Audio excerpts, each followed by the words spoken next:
Hi, this is Barbara Sanders, and it is July 29th, 2026. And this is Soul Speak, part of my YouTube channel, Sacred Metamorphoses. And if you want to learn more about me, you can go to sacred-transformation.com to find out more about me. I'm in Nashville, Tennessee. And to give you a little background, I've been a writer most of my life. I've been a psychotherapist most of my life too, but a writer. And I've always heard things come to me or through me, words, phrases. And when that would happen, I would sometimes write them down and then just start writing and explore whatever these words or phrases were. Sometimes I would do some research on those words or phrases and then write something. But I've been mostly a writer, and it's very easy and fluid for me to write. Well, all of a sudden, I've been hearing suggestions like maybe I don't have to write it and maybe I can speak it. And then I did a process with Tammy Roth called the Pythia process. That's Pythia. She's the Oracle of Delphi.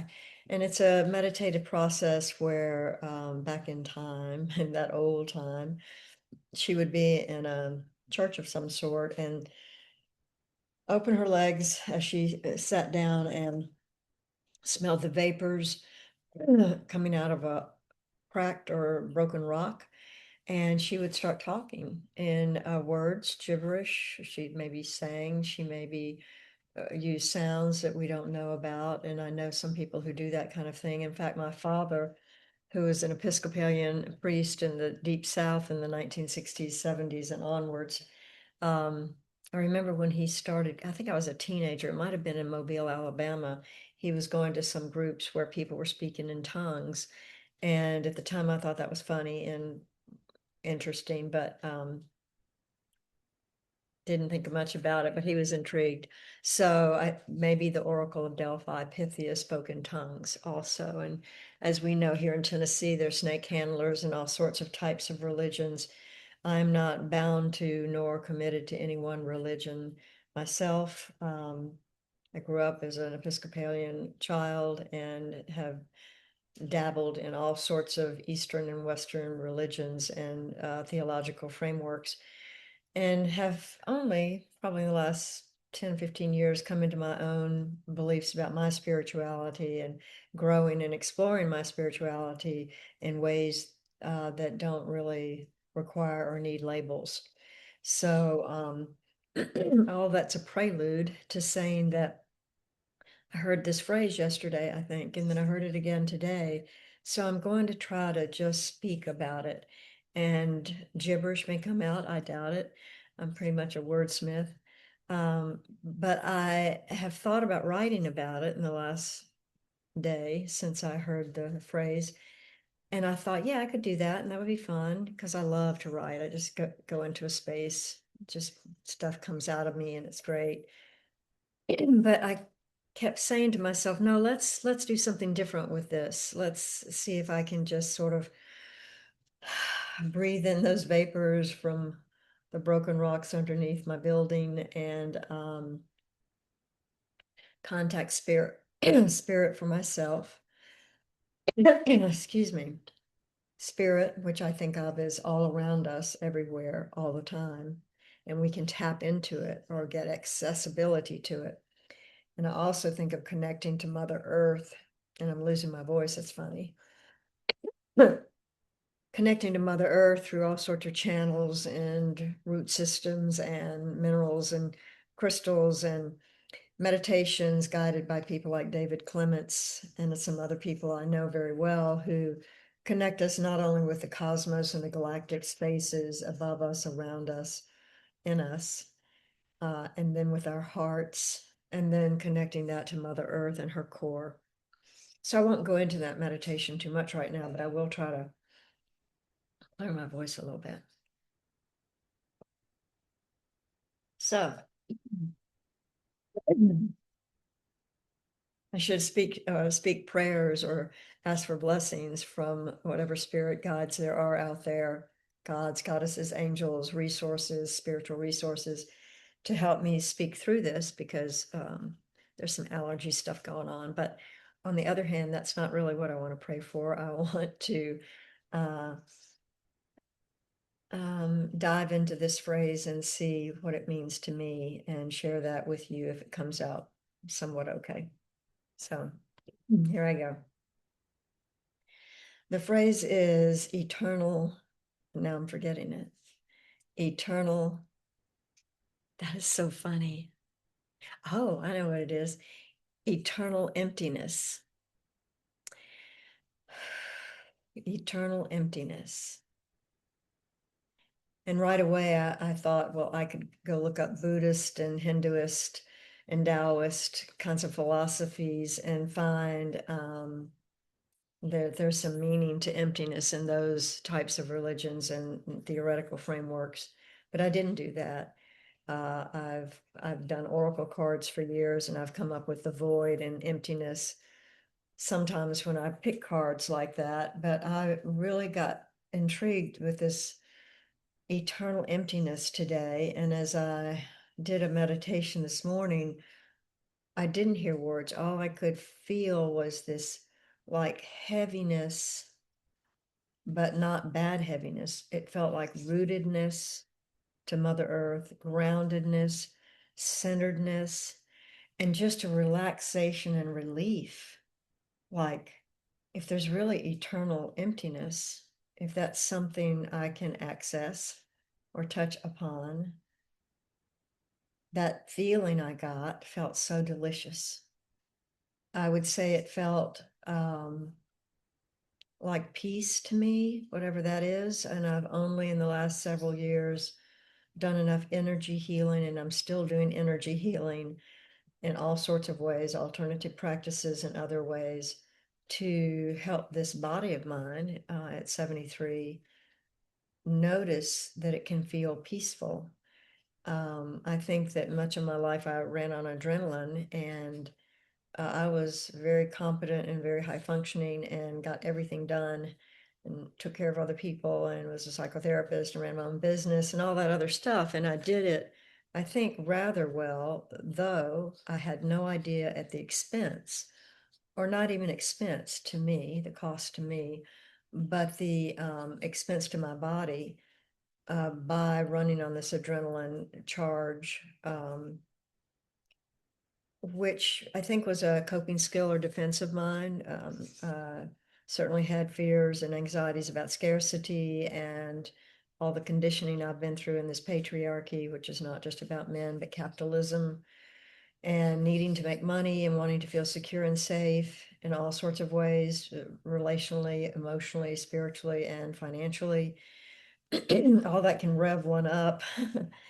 Especially if they already have an anxiety gene in there somewhere, to try to perform really well. And I learned that way back in when I was little in schools and before schools, to work really hard and do as well as I could. And I felt rewarded by that, either by teachers or grades or family. I don't know how, but I felt internally also rewarded by that, like accepting a challenge and being able to do this challenge and learning how to do it and doing it better and better and better. I was a band kid, so I wasn't a team sports person, but I was a majorette also, if you can believe that. And, had to pass auditions and tests to be a majorette and march in the Mardi Gras parades and things like that in high school. And I always wanted to do my best, but I often felt not totally naturally gifted for some of the things that I was testing myself to do or competing with myself or others to do. And there's a lot about competition I'll probably need to speak about later. Uh, anyway, I won't speak about that right now. But anyway, so what I'm getting at then is today and yesterday when I felt the phrase eternal emptiness, it felt like relief.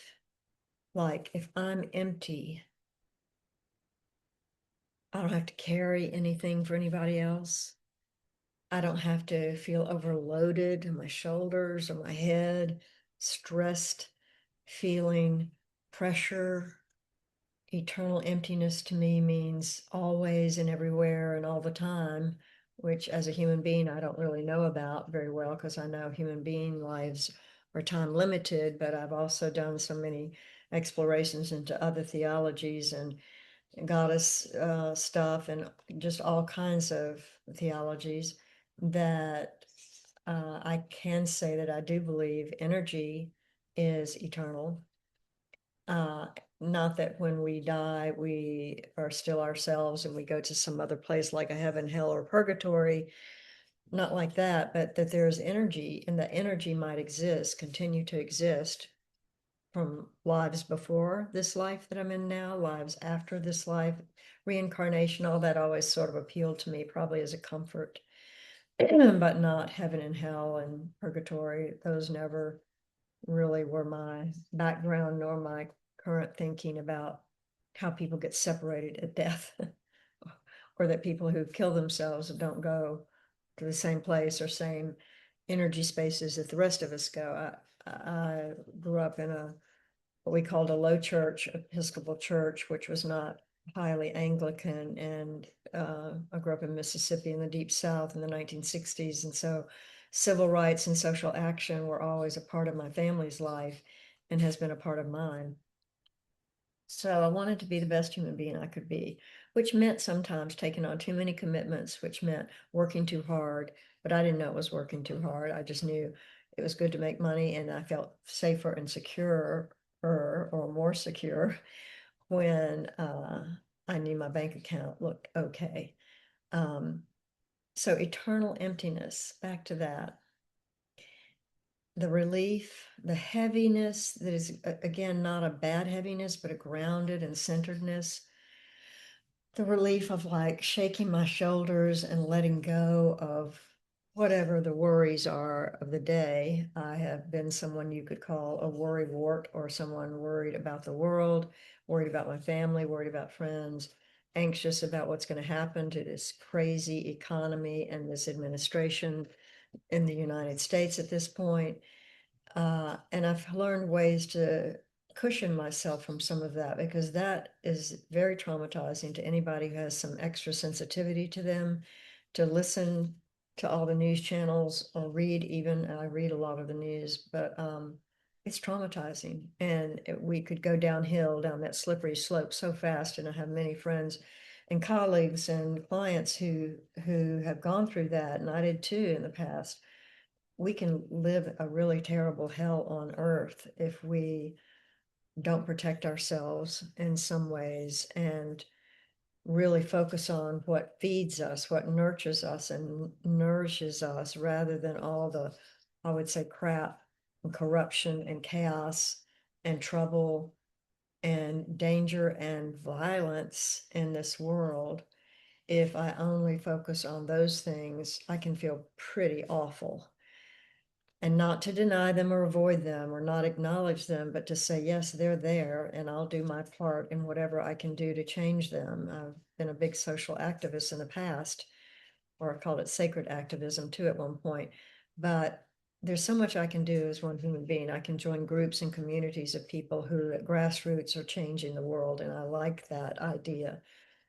But when it comes down to living my life daily, I choose to skim over some things and to not put a high gloss on them or to put rose-colored glasses on. I don't do any of that. But I just know I need to keep some of that at bay so I can live my best life. And in that, I can be a better service to anyone else around me as a good person, a kind and compassionate and loving person. If I get wallowing into all that terrible stuff around us, I get irritable, I get depressed, I get even more anxious. And so back to how I live with eternal emptiness. I've never been able to empty out myself very well. David Clements has some great meditations where he takes you in a process of deep meditation and then talks about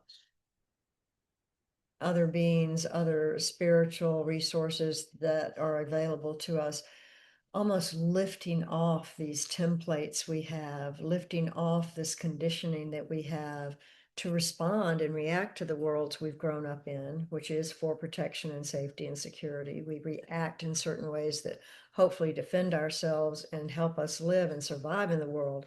But I have, in the last several years, wanted to go further than that and not just survive, but thrive for myself, maybe teaching others how to thrive given their whatever unique situations they're in.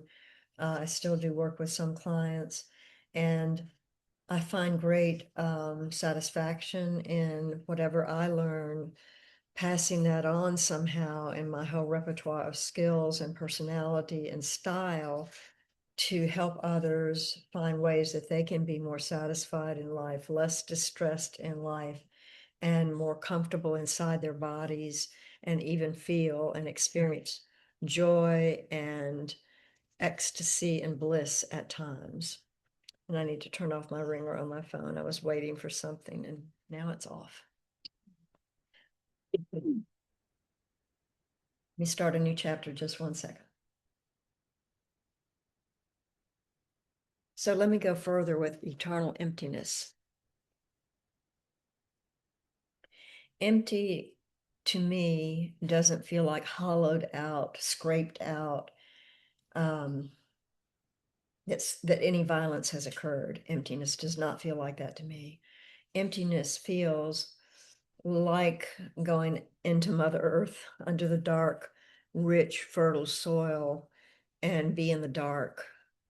When I'm in the dark, I can sleep better. When I'm in the dark, I can meditate better. The light of day is, I love the sun. I love the light of day. But in order to focus myself more internally and spiritually, it helps me to be somewhat in the dark, closing my eyes, however. So only then can I even imagine the little pinky of my finger emptying out all the stress that life has added up, just continuously over time. I have some arthritis in my hands for all sorts of reasons, not just because of stress. And when I think of emptying out, I don't think of throwing the baby out with the bathwater. I think of continuing to hold and treasure those things that serve me well and hopefully serve the world well. And that's unique to me, right? That I'm the subjective person saying, I think I'll keep these things about me that I treasure and find useful to me and maybe to others. And then to let go of some of the stuff that I either bought into, agreed with subliminally or actively. Um, and all of you who are listening know what those things are for you. I don't need to go into what those things are for me, but when we're children, I really do believe this too, that children's brains aren't fully formed. And when we're children, I'm sorry, I just looked to see if I was recording this. When we're children, our brains aren't fully formed, and therefore we make decisions about ourselves at a very early pre-verbal age, even that whatever's going on around us, a baby, a toddler, a child, thinks of it as related to them because they're still in a merged phase of some sort, not individuated yet. And so if mom or dad or sister or brother are sick or angry or alcoholic and abusive, we as babies and little children take that in, and it must be about us because that's all we know. Our little brains tell us it must be about us. I must have done something bad, been wrong, made a mistake, even if nobody's blaming me for it, right? So it's a hard way to grow up human, but we do grow up that way. And unfortunately, our brains, as there are adults and elderly brains, have continued to believe those things, even if we can't trace back. And you can with maybe lots of therapy and lots of other alternative practices, but it's not even necessary sometimes to trace it back to when did that start that I felt unworthy or unloved or neglected or abused.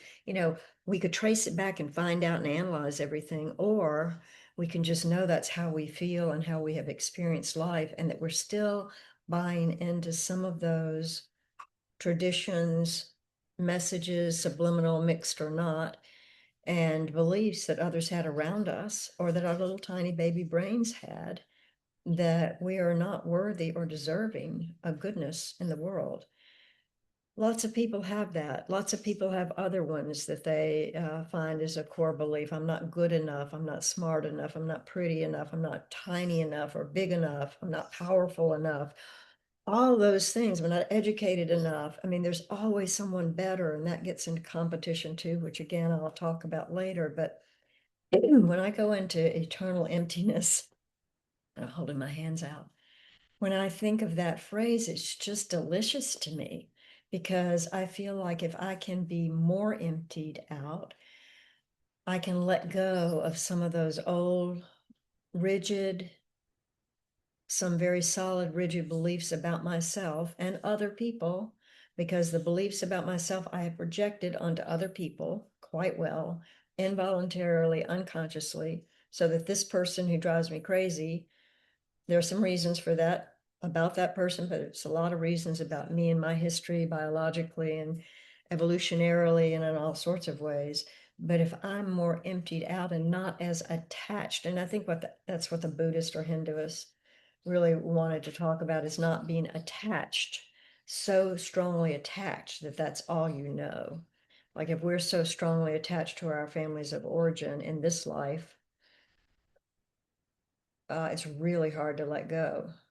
And that's part of the human development process to start letting go as we get to be teenagers and adults and letting them have their own lives and letting us have our own lives, mixing with each other, blending and merging at times together, going back and forth with each other, but not being connected at the hip, much like couples do. So when we fall in love, we connect at the hip, our hearts are attached, and we go through lots of phases of coupleships and can't imagine being without that person who means so much to us and who we so deeply connect with. Uh, and we will be very anxious people if we don't also deal with the fact that that person may, through choice or death or disability or whatever, leave us. And then here we are to be with ourselves. We can't always depend on another human being to be there for us. And I'm not talking about just being uber independent and self-sufficient, but I did grow up that way, believing that would be good to be self-sufficient and not have to depend on other people because other people can hurt me if I'm attached to them and the outcomes of our relationship. I am very attached to the outcome, and I did all sorts of pleasing of people. I grew up being a pleaser and knowing how to get really good rewards from my environment, because if you please other people, it doesn't always work, but it's really a way you can get rewarded and reinforced for being such a nice, good person. As we get older, we don't care as much about that, which is a gift for getting older, about getting older. So just let me tell you, as much as your body may change, it's such a gift to not care quite as much about who others think we are or who they believe us to be or how they treat us. And so for me, that eternal emptiness is about flushing some of that out, letting some of that dissolve off of my body with, again, spiritual help, professional help, healing help from all sorts of practices and people and mentors and teachers, so that I can learn to hold on to what is good for me now instead of holding on to what served me well as a teenager or what served me well as a 20-year-old or 50-year-old. That doesn't always necessarily serve me well. And when I say that, I'm not talking about being totally self-centered. I'm talking about helping me to be the healthiest person I can be. And I believe partly only if we do that, take good care of ourselves, can we be really good to other people. Because we might be caregivers of other people. We might be codependent on other people and with other people. And I always felt like if someone needed me, that felt really good to me. And so no wonder I became a therapist, because I could be with people and they would be, supported by me, and then they would do their own healing, which is great. And I would feel like, I was getting something out of that because I was facilitating some of that, though I was not changing them. They were changing themselves. So that profession worked really well for me for a very long time. And again, though we project onto people positive and negative, and when we put that on anyone, then when we find out who they really are, they may not match anything about what fiction we told ourselves about them. That's why falling in love is so tricky, or getting a crush. It's like we start out by idealizing the person and believing them to be certain ways, and then live with them for 7 years or 3 years and think, well, you've changed. And No, they didn't change. We just got to know them better. When we're courting or dating, we're putting on our best colors and we're being our best selves. We're trying to be. Some people can't even carry that off. But then as we get to know someone, we find out the deeper, more natural parts of themselves that they weren't even able to tell us about because they might not have known consciously. So only through like being together closely do we find what works for us and we have good connections with people. Or sometimes we realize we don't need to be around them as much, or we need to be more distant or cautious, or we don't need them in our lives. So back to eternal emptiness. I'm not talking about, again, throwing the baby out with the bathwater. I don't throw much in my life out except things. I'm gotten good at being able to get rid of things. But people I hang on to, people I respect and love dearly, even if they make me mad or I'm upset and disappointed or feel betrayed by them, I'm going to work to repair that relationship if I have another person on the other side of that who is safe enough and secure enough in themselves and able to work on it with me. So, and that's a real troubling part of working through conflict is some people just aren't able to do that yet, or they don't know how to do that, and professional help can help with that, or they're so dysregulated emotionally that they're not safe for us to do that with. We can't repair a relationship without another person to meet us there and to do that hard work of working through conflict. Okay, I'm going to stop in a few minutes. Eternal emptiness. Okay, one more part then. I think that emptiness or getting rid of, as David Clement says, some of the dross, um, that stuff, getting rid of some of the debris inside us or the things that we've not explored and not acknowledged about ourselves, like how we've hurt other people, how we've felt resentments and judgments about other people. We've got to go through a lot of that stuff and sort out maybe why we did what we did and learn. And it's a longer lesson to learn to forgive ourselves and forgive others. That's a whole other set of talks. But once we can do some of that, then we're not so triggered by our environments. If we could be eternally more empty than we are now, we're not as triggered. We don't take things as personally as we used to, like it's all about me, what your mood is. It's all about me. I'm sure of it. And are you angry with me? I used to ask my husband that, are you angry with me? And he'd say, no, I'm not angry. And I'd say, oh, come on, I think you're angry at me. And turns out minutes later, I would find out I was angry at him for whatever reasons. And so we've got to be careful about assuming all of these beliefs we have about other people and ourselves that may or may not be true, because we can suffer a great deal in this world. And I've suffered, and all of you have suffered a great deal. It's partly based on our believing that all these things happening around us have something to do with us. And sometimes they do, they have direct connection to us. A whole continuum, a spectrum, all the way down to it. They have nothing at all to do with us. And this is about that person or that situation or that crisis or whatever, and doesn't really have much to do with us. But I do believe we want to control things around us to have good lives. And so if I can make up in my head that what your mood is, which is awful, is about me, then maybe I can do something to fix that mood of yours, which is crazy thinking. But that's what I think we do. If I can make changes, which is the only place I can make changes is inside myself, then surely you'll feel better and treat me better. Or anyway, doesn't always work. So when we can get less narcissistic, when we can get less self-centered and believe that everything in the world is so much about us, which sounds kind of corny and tacky, but it's just true. That's how we are as human beings, with growth and development past some of that. But if we can empty ourselves out of those kind of beliefs and thoughts, negative thoughts and judgments and resentments, then we can have a better life. And I'm saying this from someone whose life has gotten so much better over the last several years.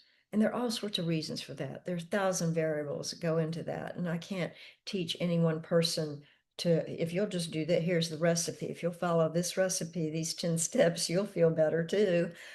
I would love to have been able to do that, but you can't really do that because every person, excuse me, human being is a unique entity with all of their history, all of their biology, all of their genetics.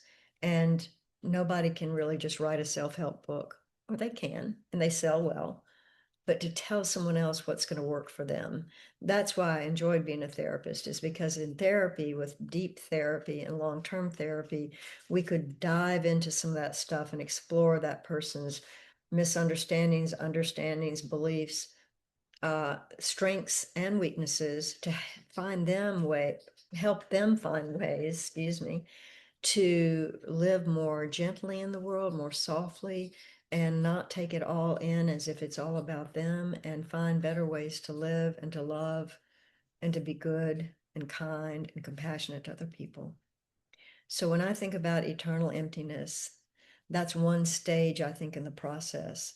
And then another stage will be, if we're emptied out enough, I want to just shake it, shed all this stuff that I've carried in here in myself with, not shed it all, shed some of it.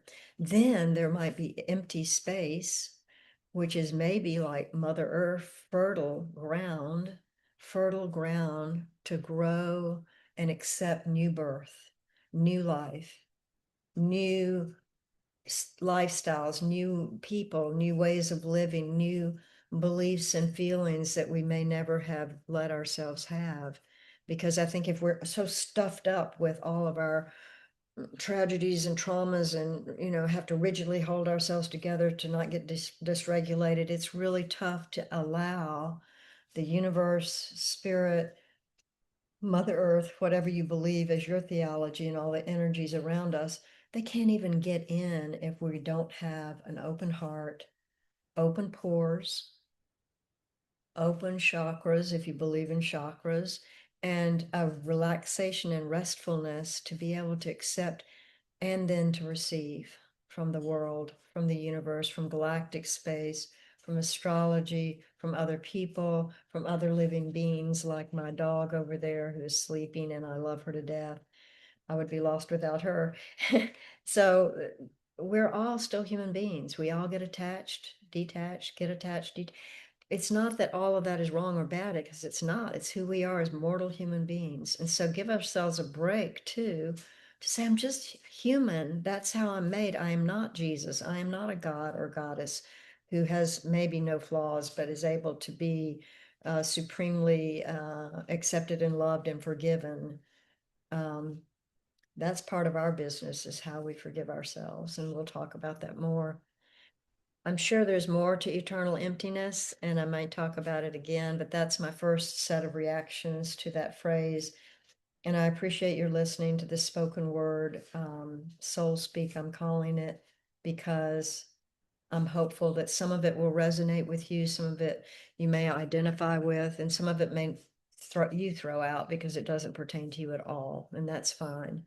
I'm honored and flattered and glad that anyone is listening, and that you will become creative and let your own rebirth occur also, if you can empty out some of the stresses that you've carried throughout your life, and the beliefs and pressures you carry still. We all have them. It's a never-ending process, and that is not negative. That's joyful to me, that it's a never-ending process. There's still always going to be more to do and to process and to feel and to revise about our thinking and our reactions. We still get into conflict even if we're living our best lives. It just happens. It's a range of human experience and feelings that comes and goes. And hopefully when it comes, whatever the feelings are, we can let them more easily flow through us, instead of get trapped and stuck inside us and cemented inside us, that causes us lots of sickness and disease and awful feelings. And maybe we can let some of that go and not just hold on to it. It's not really how I wanted to end, but I'm going to end here, and thank you again for listening. I'll talk to you soon. Bye.